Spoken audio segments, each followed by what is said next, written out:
Hey guys, you know how I said I was not going to upload this until tomorrow? Well, I lied. I figured I would just do this and upload all 3 gates in one day. But in case you weren't here for the previous video, how this works is I'm going to be giving my commentary on my Striker gameplay for Kayangel, and this is going to be Kayangel Gate 2. Just to give you guys any tips, tricks, slash, mistakes I made, things I'm looking at afterwards that I could have done better, and just my overall thoughts on like how to play this character in this gate. But yeah. This is a little bit different, as I said before. Hopefully you guys can let me know if you like this type of commentary, if you don't like it, if you don't think it's useful, if you don't want me to see it in the future, or the other opposite, you like it and you want to see more of it. But yeah, as always, leave a comment down below, hit that like button, hit that sub button, ring the bell for notifications, and I stream every night, twitch.tv/misosoup, starting at 10 p.m. PST. Hopefully I'll see you guys there. All right, let's start. So Kayangel Gate 2 is a very interesting gate for back attackers. Sometimes people say it's one of the worst ones, sometimes people say it's better, and maybe some people is me. I actually think that Kayangel Gate 2 is not that bad for back attackers, because in general, she doesn't really turn her body to attack people like a lot of bosses. And what I mean by that is that a lot of other raids, after every attack, the boss will kind of turn their body to face a target that they're kind of focusing on, right? I'd say she does a little bit less of that. She kind of does her attacks facing whatever direction she wants. Like right here, she's going to go backwards, most likely. And it's not like she's facing a target doing that, right? So it can be pretty predictable about which way she's going, which way she's facing. So as a result, you can kind of set yourself up for those tiger strikes, those back attacks, whenever you might need to get out. See, look, right here, well, we missed the counter. But if we had countered, that would have been facing the same direction for a very long time, and she would have been staying there for quite a while. So those are huge windows for you to DPS as a back attacker, like a striker that needs a long time to charge. This part I'm going to skip because this is just the mechanic for everybody to run in a circle and grab the orbs. Oh, we died here. Well, that happened. So I guess we're going to restart, but that means more commentary for you guys. So this is an attack that is, again, very easy for us to get our damage out because she just stands still facing one direction. That's kind of like the theme of this gate. She stands still a lot and faces one direction. She doesn't really change her direction very often. The only thing that she does that is very annoying for a lot of classes like ours is that she teleports, right? But she's usually pretty telegraphed about when she's going to teleport. Like, in the moment right there, I just threw out the tiger emerges. But to be honest, I'm watching this afterwards, and I was like, okay, she's probably going to teleport here. Like, you kind of get a feel for when she teleports after fighting her quite a couple times. But yeah, oh, she's going to teleport there. And I missed the tiger strike, unfortunately, but she is going back into this ice attack, which is a big attack window for us. Something that I haven't mentioned before is that for the Call of the Wind God, and I need to be better about this, of course, when you are using it, you want to get the whole attack out, right? Get every tick of damage out, including the last tick.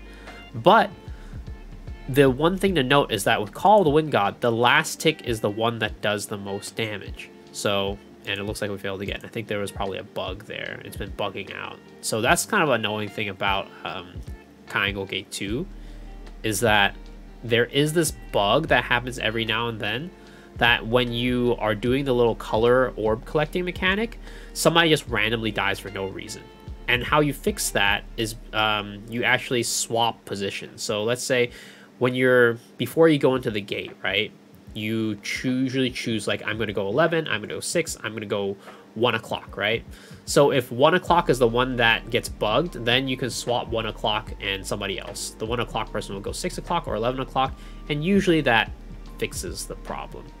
But yeah, so again, when she does those color orb things right here, she actually back steps a lot. Pretty often. It's like, I'd say like probably like 90% of the time she's gonna backstep. So that's a good place to kind of place yourself and preempt your attack. Now she does a lot of these kind of elemental teleport things. Very good damage windows. Last video I talked a little about Umar Laz, and one thing I didn't mention is that Umar Laz, when you proc it, right? I said it has a random chance to proc, lasts for about 8 to 9 seconds. One thing I didn't mention is that there is cooldown that goes along with the card set, about 30-second cooldown, I believe. So when you proc it, you need to wait another 30 seconds or so before you can proc it again, which is why a lot of strikers end up not doing mechs, or like not liking to do like stagger mechanics or like destruction mechanics, because they don't want to accidentally proc their Lazenith set. When that happens, they lose a lot of damage, and you know, it takes them another 30 seconds for that set to wind back up, which is a big part of their, you know, damage. I personally, you know, don't really care too much about that. I'm not that much of a Goblino to where I'm like, oh shoot, I need to do that. That part right here, the back, and I'll go back on this actually, I'll rewind this and stop it here. The back of her, it looks safe, but the problem is that it's a very, very small kind of like area, right? For the most part, if you're standing back there, you're going to get hit by the AoE. So you don't want to be charging up an attack right there, especially not Lightning Tiger Strike, because Tiger Strike, you actually take a step backwards to charge it up. So your character itself takes a physical step backwards, and you end up getting hit by a lot of things because of that, including that. So it's like, you see there's a small window there. You think you have enough room, but because you take a step backwards, you end up getting hit by the AoE.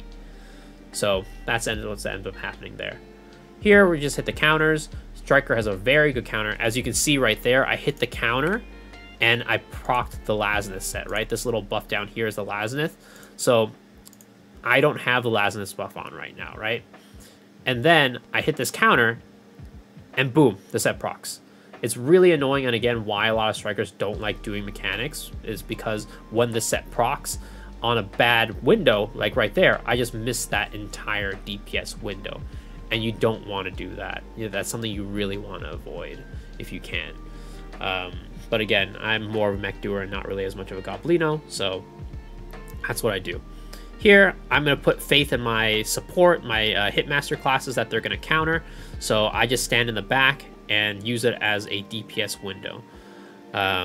Again, if you're not too confident about that and think your party is going to miss it, then you can go for the counter because they have a very good counter. But for the most part, this is a static. I trust these guys, so I think they're going to hit it. And I stand back there to prep my attack. Again, as a back attacker, I think that you really need to take advantage of every window that you're given where the boss is standing still and being predictable, especially as a striker, because your Tiger Strike does take some time to charge. So you want to be there. Now, she pretty much, depending on your DPS, she always does this little freeze after that color mechanic right there. So that's why I didn't attack and just waited, because I knew she was going to be doing that attack pattern. Again, one of the very annoying things about this fight is her random teleports. So as you saw there, I missed my entire Tiger emerges. See, so right there, I took a little step back. If I had been too far back away from her, I would have gotten hit by that AoE, which is why I had to stick as close to her as possible. But yeah, that was Gate 2. Again, I think that this is a fairly easy or like easy back attacking fight because she doesn't turn around a lot after her attacks. She kind of faces one direction and stays that direction. And yeah, hopefully you guys enjoyed that video.